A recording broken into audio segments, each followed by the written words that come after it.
If you don't fail, you're not even trying. I'll say it again. If you don't fail, you're not even trying. No one's coming to push you. No one's coming to tell you to turn the TV off. No one's coming to tell you to get out the door and exercise. The bottom line is, no one's coming. No one.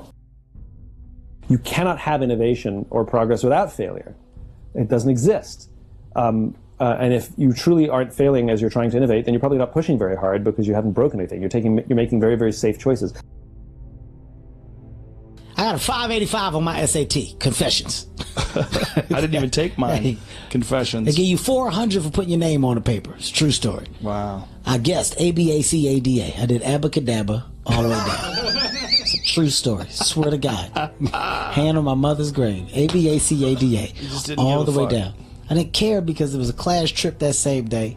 I wanted to go Great Adventure. I was told that not taking my SAT seriously would prohibit me from furthering myself in life. That's what I was told. At the moment, I said, damn, maybe I should have applied myself. Maybe I should have did different. When I saw all my friends get their test scores back and they were ecstatic. 800s, 900s, 960s. Everybody's going to college. I felt like the biggest idiot in the fucking world.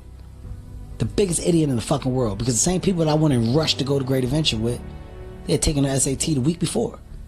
They already got their work done. They did everything they were supposed to do, so that moment of fun was real fun for them. I was the only dumbass that didn't prioritize and take care of my shit. So I'm the only one going to community college. Everybody else off to Villanova, Temple University, Drexel University. God damn. I just got left behind. Why didn't y'all tell me that y'all did it the week before? How come y'all ain't tell me that we was serious about the college shit? Y'all ain't tell me y'all was trying to go to Temple or Drexel? Oh, wait. It's because my life isn't their life. They're focused on themselves. Wow, they're doing what they're supposed to do. Hey, jackass. Go sit by yourself and figure it out, because this is where you should be. Lesson learned. Any opportunity given should be taken serious from this point on. Because if not, you can find yourself feeling just like this. So I had to get down on myself for the fucking moment. I learned from it. Now, if I gotta take a goddamn test, you best believe I'm studying for that fucking test, because I don't want the feeling like I'm the guy that didn't prepare. Now I got a story to tell my kids about what it feels like to be the kid in class that didn't prepare, that's got the worst grade when they give all those grades back. But it's because of my experience. I don't look down on those moments. You take those moments, you make the best of them, because they're life lessons. It's that simple. You're saying it's positive, but it's really just simplicity that's real. Tesla almost went bankrupt. We closed our financing round 6 p.m. Christmas Eve 2008. It was the last hour of the last day that it was possible. We would have gone bankrupt 2 days after Christmas otherwise. And I got divorced. That was like rough. Man. Feminine scar tissue there. Well, it poses a question, or maybe you just answer the question of why is no one else doing these things?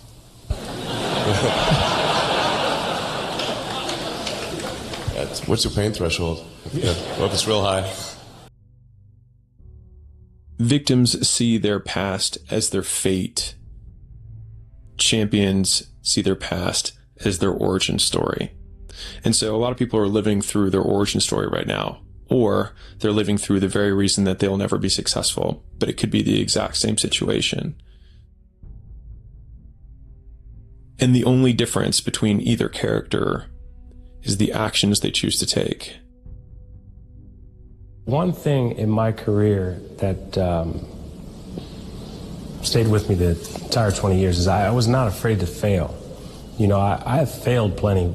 I failed in spring training, I failed in regular season, I failed in the postseason, the World Series, but I'm not afraid of it. And, you know, I've always had the ability to separate one day from the next. And, you know, I don't know if that's something that's innate or if it's something that you learn. But I always looked at that as being a strong point, because you can't play our sport, and more importantly, you can't play in New York if you're not mentally strong. And you will be tested, because there are expectations, there are responsibilities. And, there's pressures here, but, I was just never afraid to fail. Whether you succeed or don't succeed, the whole point is to learn from it. Yeah. It's not that whether you succeed or you fail. It's what did you learn from the success? What did you learn from the failure? How many people in this room have failed in life in something you set your mind out to?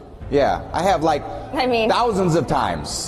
Thousands of times. But if I look in my life and I look at the greatest, what you would think as failures in life, I would say those are the things in the end that I learned from in life the most. My father could have been a great comedian, but he didn't believe that that was possible for him. And so he made a conservative choice. Instead, he got a safe job as an accountant. And when I was 12 years old, he was let go from that safe job. And our family had to do whatever we could to survive. I learned many great lessons from my father, not the least of which was that you can fail at what you don't want. So you might as well take a chance on doing what you love. You don't have to learn to be competitive in college. If you're not playing here, just go to the next school. That's the shittiest lesson we could actually teach somebody.